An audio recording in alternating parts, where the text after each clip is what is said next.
Tax is one of the main ways for a government to raise funds, but tax can be very tough on the less well off.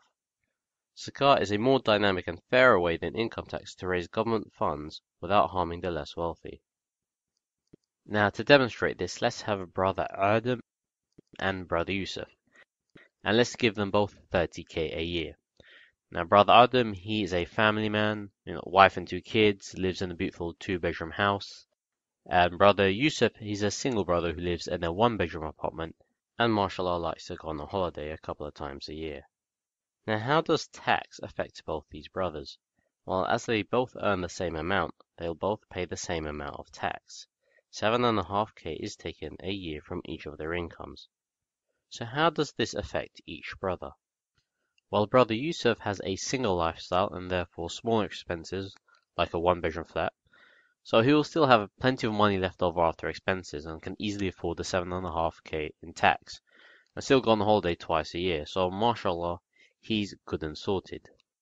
But brother Adam, on the other hand, he's a family man and has much bigger expenses like rent, basic utility bills, childcare, travel, so he's got to manage his expenses very tightly, and on top of that he's paying 7.5k a year in tax.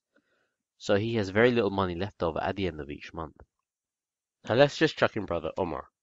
Now Omar doesn't actually work, but he's the son of a wealthy billionaire and has close to $1 million in his own account.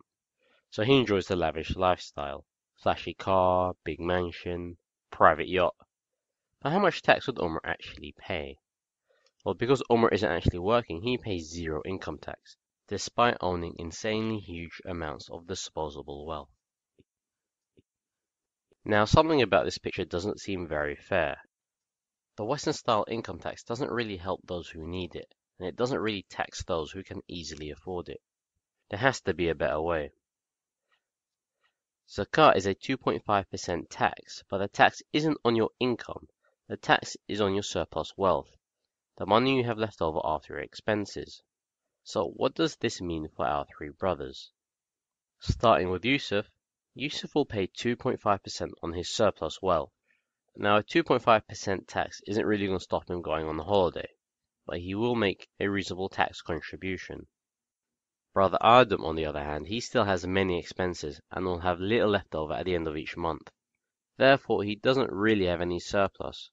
So brother Adam will pay no tax, and that will allow him to use a full 30k from his income to support his family. MashaAllah. And what about brother Umar? Well, brother Umar has huge amounts of disposable wealth. And while losing 2.5% of that wealth to tax isn't really going to put a dent in his lifestyle, the amount he pays in tax would really help the rest of society. And the more wealth he accumulates over time, the more tax he pays. If Umar had $1 billion in surplus wealth, he would pay 25 million in tax. Alhamdulillah. And that's why zakat is dynamically fair. Jazakallah khair for listening. If you enjoyed the video, please share it. And Assalamu alaikum.